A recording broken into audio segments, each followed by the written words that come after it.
Chimichaware.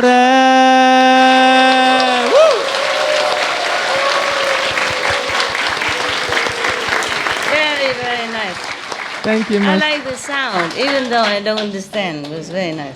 All the women like it. They love you now. They love Mongolian now. Yeah. Somebody is speaking out for us. You see, we women normally say we're nothing, we're no good. But the Mongolian love us. Wonderful people, wonderful. I remember when you make one time conference and all the Mongolian, so much talent, so beautiful. Yeah, one of the best shows that we could see. Beautiful. Mhm. At that time, I wish I could be, physically in Mongolia even. It was so beautiful. Thank you, huh? How many Mongolian today here? 14 of us. 14? Yeah. Oh, at one time? Or Yeah. you just came today? No, yesterday? 3 days ago. 3 days ago. You came earlier, right? You come back same time with them? Yes. Or earlier? Same time? Tomorrow. Tomorrow all of you gone? No, someone.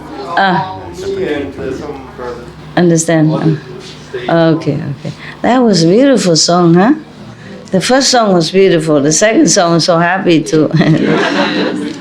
Lovely. I'm really pleased. What is? It's a long story. Are you a little bit pressured, yeah? No pressure. No, a little bit fresh. Refreshing. Yeah. It's good. Yeah, I read the same story like every monk would read to you. Why you say you don't know about that? Before, it was not heard from you, so we don't believe that much about the stories. No, someday, especially the hell stories, I really don't believe. When I was child, I read all of them, but it's like You read them, somebody written it. It's maybe too far than Yeah. it's speaking. But now we truly understand, and we are very happy. There is also ways for the people if they pray for the Buddhas or Christ. They have some ways to. Liberate themselves, at least out of hell. Yes, because it's difficult to all initiated or meditate. It's difficult, so it's very happy to know about all these stories. Why Master. difficult? Maybe to be initiated needs much. I don't know how to say, but I think it's not easy to because not everybody doing this. Not everybody. Get initiation, it's hard. Oh yes, that's right. So Yeah. just tell them, read the sutra, but they have to believe sincerely also, so that this belief, the sincerity, will connect with the Buddha power, not just blah blah blah. Now understand? Connecting from inside. So they have to be sincere, humble, really request. Yeah. Yesterday. Because for the initiate, it's more direct, it's easier, okay? But for other people, even though you say reciting the Buddha's name or the past Buddha and then, or do something, then finally you will be Buddha. But meanwhile, there's so many thousands, hundreds of aeons passed already, understand? And then even then you might be led into temptation and having suffering meanwhile, like the old lady who killed the buffalo. Yeah. Before that life, she has painting, repairing the Buddha stupa even. That's a lot of merit. And then the 32 people was also helping her to do that. There's a lot of merit for them too. But even then, merit is one thing, sin is another thing. When you're born in here, you forget your merit. And then the Maya and all that try to drag you down, and doing one mistake and then you finished. Maybe the merit is still there. The merit of painting the stupa is still there, but you don't reap it until many other lifetimes. And meanwhile, you suffer already because you kill a buffalo, just one buffalo, an animal. It's not like killing a human being even. And then suffer 500 lifetimes, being killed, being chased. dying in the prime of youth. Even you have strong power, muscle and all that, still get killed. Yeah? And then the mother, the old woman, because helping them to kill the buffalo, just helping and eating, not like she's the main point, to the main one who wants to kill the buffalo. She's just helping, just lending her things and her yard, you know. And then still she has to be the mother of these 32 people and suffer life after life, seeing them killed in front of her eyes in such a way. So no matter what, of course the enlightenment, immediate enlightenment is the best. So you have one lifetime finished. If you practice directly the light and the sound of the universe, then you are direct in. Okay? Don't have to be reborn again and enjoy the marriage or suffer the sin. Okay? It's the best. When you're born in here, you forget you're married. And then the Maya and all that should try to drag you down, you know, and doing one mistake and then you finished. Maybe the marriage is still there. The marriage of painting the stupa is still there, but you don't repeat until many other lifetimes. And meanwhile, you suffer already because you kill a buffalo, just one buffalo, an animal. It's not like killing a human being even. And then suffer 500 lifetimes, being killed, being chased, dying in the prime of youth. Even you have strong power, muscle and all that, still get killed. Yeah? And then the mother, the old woman, because helping them to kill the buffalo, just helping and eating, not like she's the main one who wants to kill the buffalo. She's just helping, just lending her things and her yard, you know. And then still she has to be the mother of these 32 people and suffer life after life, seeing them killed in front of her eyes in such a way. So no matter what, of course the enlightenment, immediate enlightenment is the best. So you have one lifetime finished.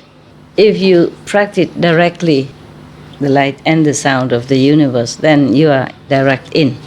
Okay? Don't have to be reborn again and enjoy the marriage or suffer the sin. Okay? It's the best. Otherwise, Buddha Sutra, Buddha's name, so that you don't go to hell. But it's just a problem. One problem is that, you see, even at the time of death, before you go into the three evil paths, just before that, even if you remember Buddha's name, just one Buddha's name, or one sentence from here, then the road to hell is closed for you. Even if you've done a lot of bad things. Everything is illusion anyway. Killing, stealing, robbing, it is all back and forth karma in the cycle of revenge and back and forth each other. So therefore, the name of the Buddha is true, you know, at least truer than those karmic consequences. So if you repeat the names of the Buddha, meaning your mind, your thinking are toward the truth instead of toward the fake, then immediately the hell and all the bad destiny close in front of you. So at least you are saved for that life. And then you will be born in maybe in heaven or human's being. But then who knows the next life if you even remember the Buddha's name again, if anybody remind you again, okay? It's not like all the person on the planet know the names of these Buddhas. Even though Buddhism is spreading everywhere. But most of the Buddhist monks, they are modest, you see? Yeah. If you offer them something, then they take it. If you don't offer, they don't do anything. If you build a temple, help them build temple, then they accept and they stay there. And if you come and ask them about Buddhist Sutra, then they will tell you. If you don't ask, they also don't tell. They're not like outgoing, make lecture everywhere. Everybody knows the Buddha's name. You see what I mean? Yeah. Therefore, even to know the Buddha's name is very difficult already. And then, okay, you are rescued that lifetime when you die. Then you are not going to hell. But you don't know next life, okay? Suppose you even know the names of the Buddha. When you're dying, you know, all the karma come and tear you apart. Your thought, your body is all in pain, mostly. If you are very sinful when you were alive, then when you die, it's very suffering. And maybe you can't even remember the name of the Buddha. So at least just say, pray to all the Buddhas in the 10 directions. Please rescue me. Just say that, because the names are sometimes difficult, you know. So just remember one name. Maybe Sakyamuni Buddha, Medicine Buddha, Earth Store Bodhisattva. These simple names, okay? Or Kuan Yin Bodhisattva. Tell them that. That's why many people just tell the outside lay people to recite Kuan Yin Bodhisattva, you know. Or Sakyamuni, you know, it's easier because they are famous. Or Amitabha, understand? Otherwise, all the names of all the Buddhas is very difficult to remember all. One name is enough. It's just only, the difficulty is that only if you remember it at the time of dying, or anyone reminds you of that, that is a problem. But I sing this song, Namo Amitabha Buddha, in Chinese. That's also good. You just give it to them, to the Buddhists. They don't mind, they accept it. They don't care about me, about my teaching, but they know I'm singing the Buddha's name. That'll be okay in their ears. That's why I sing it, okay? Even the Catholic heard it, okay too. The Sikh heard it, okay too. It's still the name of the Buddha. The Buddhas don't care if you're Sikh or if you're Hindu. They're all the same up there. They're all friends, you know? The Sikh guru is also a Buddha. Yeah, the Hindu master also a Buddha. So it doesn't matter. Just one tape like that, it's okay. Yeah. That is why there's a tradition when people die, they invite the priest. Some don't even know why. But when they come, they read the names of Jesus Christ, for example, you know? Yeah. Or they read the name of some Hindu masters or some Sikh guru. Then you heard the name of the Buddha when you die. That's a Buddha. Any Buddha. Then you also rescue that moment from hellfire. Once you're out of it, then you have more chance to improve and then to be rescued more later. If you're in hell already, then you stay there until don't know when, until your sin is finished. Once the sentence already passed down, it's very difficult, very difficult. Unless you have a living master already initiate, maybe. Yeah, it depends also on the power of that master and on the sin that you made. You think, okay, it's one name of the Buddha, I remember. Even if you're not initiate, you say you remember. But at the time of death, maybe not. Just on the verge of death, you have to recite it then. Or before you go into hell, at the hell gate, you must recite it then. In the 49 days, if people keep repeating it to you, then maybe you're okay. But if not, then there's just so much suffering there. You heard it, right? It's terrible, terrible. And when it's forever, forever, forever like that, then it's really, really, I don't know how anyone could even fall into that and bear it. Sometimes you're sick, you have headache, just 2-3 hours and you can bear already. Imagine, huh? Or you're operated, or you cut yourself, or wounded, or have to bandage, or cast, you know, in cast, and you're terrible already. Imagine anything else. Forever, forever like that. Day and night, non-stop.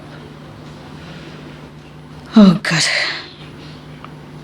It is precious to be human, but it's a curse also. It depends on how you take care of your life.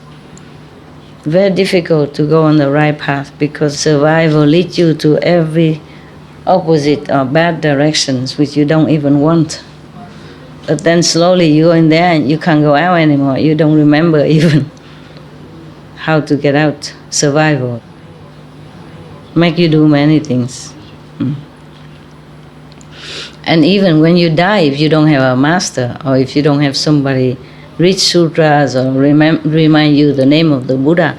Many of the ghosts who come and, in these 49 days or when you're dying, they come and appear like your dead father or your past mother or brother, sister, auntie, whatever. They come and say, hey, come with me, this is the way. And you trust them because you think these are relatives. So you are attacked by all sides, by your own karma and by the ghosts. And so if there is no benevolent being, just such as the ghost king of life, or the earth-store bodhisattva who were trying so mightily to fight away these ghosts, and then you fall anytime into hell. Of course, you don't have to remember any of them. Yeah. Yeah. You have one master, he's good. Yes. Just many others don't have.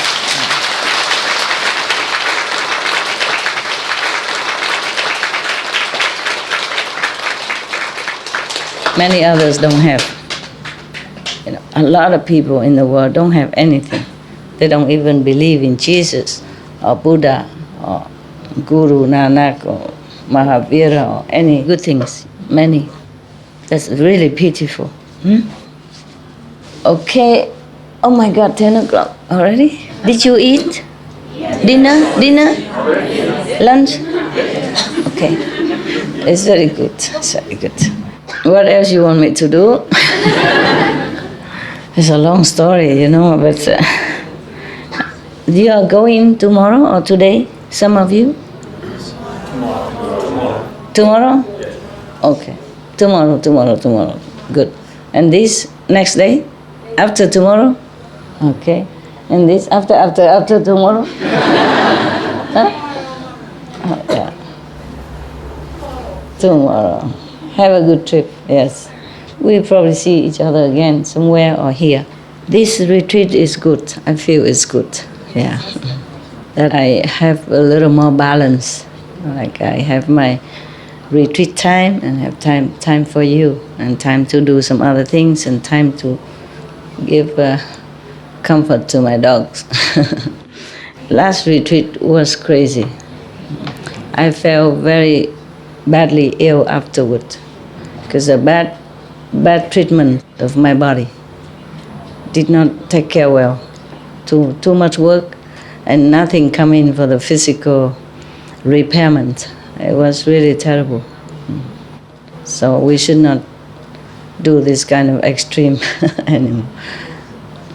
Just everybody come and all want to see me, and I just work and I see one group after another, and no time to rest, no time to recover, no time to eat, no time, and get sick and don't have time to take medicine. If take medicine, then just some little biscuits like that every day, and it was too much. Yeah, we don't go to that extreme anymore. This time is good. Yeah, and this last time karma, don't let me stay here. So every night 2-3 o'clock in the morning, I have to go home. Too tired, nothing there to replenish the physical energy, so I got very sick. But it's not only that, it's something else also, karma. So this time I stay here, and I don't waste at least 3 hours coming and going. Because from here to the house where I stay, it's about 1 hour or 1 hour and a half. More than 1 hour, I think. So I wasted all that time also to come and go. Some of you just 45 minutes away from your home and you complain already. Yeah, sometimes I have to travel far away to see you. And even to come here. Do not complain. Whatever you have is good. Yeah. In your place, if you can buy a center for yourself, if you can afford, that is very good. It's yours. And the energy is always the same. A rental place is not always the same. Whatever it is, it's not always bad for us, okay? We have to think more positively and do not complain too much. You just meditate well, sincerely, and everything will come accordingly. Just one person is easy to take care, like the husband meditate and dedicate his marriage to his wife, then it's easy. Because they live together, every day their energies are similar, so, and for one person it's easy. But even then it takes this man 1 month. Every day 3 hours. Oh God. Who can do so much for his wife? But then, even then, one person only, understand? Not to talk about such a mix, big part of karmas and egos. It is very difficult for me sometimes. You sit and you dream and you think everything is easy for Master. It's not like that. It's not like that. Even the Buddha, if you don't believe me, at least the Buddha is the greatest, okay? Suppose Buddha is the greatest. And look at all his disciples. Sariputta don't even want to take the old man in because he's old and cannot help the other monks to take care of the things. Yeah? And then the other monks refuse him. For example, Devadatta, no? His cousin, trying to harm him all the time. I'm sure there are many more who are not too good disciples. But Sariputta just have that one mistake. But otherwise, in those times, people are less fighty, less stubborn than now. They have more time. They don't have television. They don't have sport Sunday. They don't have, football game and all kind of games. They don't have cars. Now mind is more pure, more easy. Even then, he still have trouble. Some people want to harm him and all that stuff. You just read that some disciple offering gold to to pave the garden or the forest for him, but you don't read many other hardship he has, even as a Buddha. And then even then, at that time, people are more pure already, not less contaminated in the brain from so many toxin, chemical toxin and all that we have right now. So their brain is more simple, and more clean, easy to talk to. Nowadays, we are contaminated with all kind of poison, from methane, from CO2, from food that we eat with insecticide and pesticide, and the water we drink with the chemical running it, we ruined. Nowadays, if the Buddha comes here, he would not even think of, okay, I should go to Nirvana. He would just go. Understand? Yes. When the Buddha just became a Buddha, he observed that the beings there is so difficult to teach. He says, better he go to Nirvana. He just thinking like that. But now if he come here, he look and he say, he don't even think, he just go. So the Brahmin king will have no chance to come down and beg him to stay even. Because Buddha was thinking, so he has a chance to come down, fly down and stop, interfere and tell Buddha, please stay because of this, because of that. But if he just go, then he has no chance. Even then, all the heavens and earth and hell praise him that he's great because he do things that's difficult to do. He teach the beings that's so difficult to teach. They praise him, sky high, in many sutras. Yeah. If he come here now, in our toxic time, of body, mind, and spirit, then maybe all the heaven being will fall down here and prostrate to him day and night to praise him. Don't you think so? Lucky he went before everything become worse. When he's alive, he predicted that in 500 years later, there will be Dharma ending age, kind of Dharma ruin age. People will be more trouble, more stubborn and more difficult. He doesn't know. 4 times 500 years, 2,000 years, 3,000 years later, which is our time now. Can you imagine how worse it has been? Only 500 years after his nirvana, he predicted that it's difficult already. Now it's 6 times more than that. So you take care of your life, okay? It's your life. I can only tell you what to do, but I cannot force you. It is your life, your future.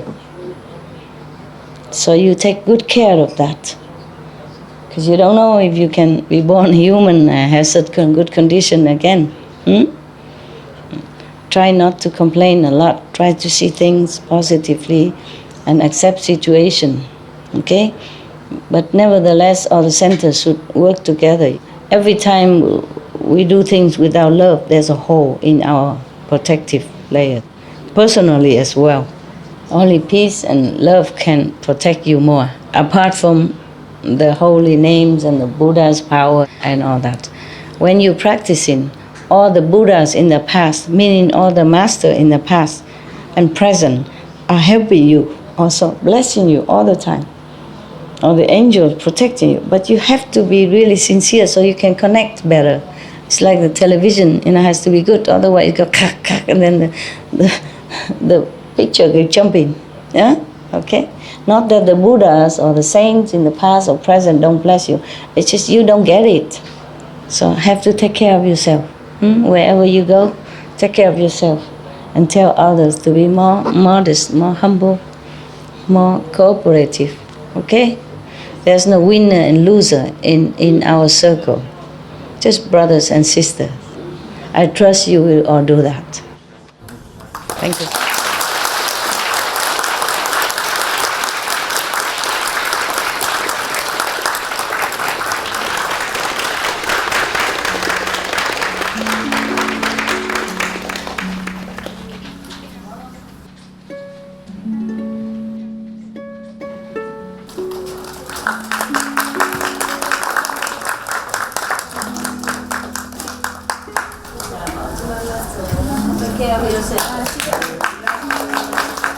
Love you.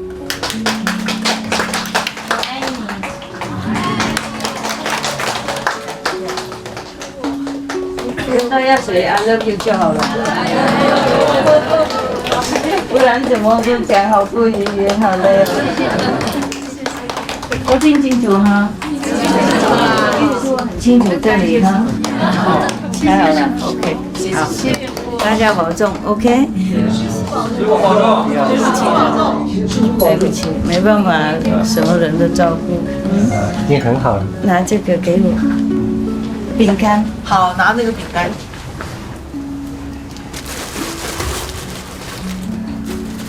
OK 哈。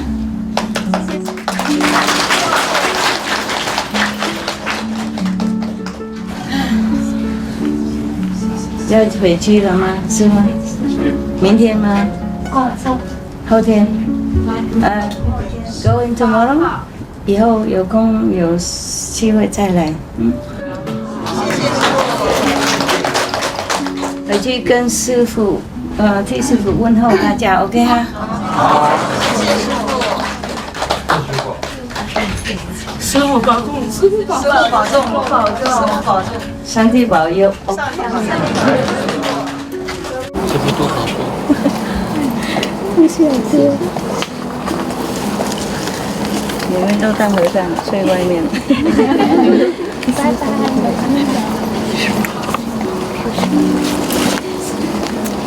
再见。太辛苦了哈，不够地方太辛苦哈，好可怜。mấy vị hả? Xin lỗi nhưng không có đủ chỗ. Cảm ơn sư phụ. Trời Phật bảo hộ quý vị. Chào nha bác.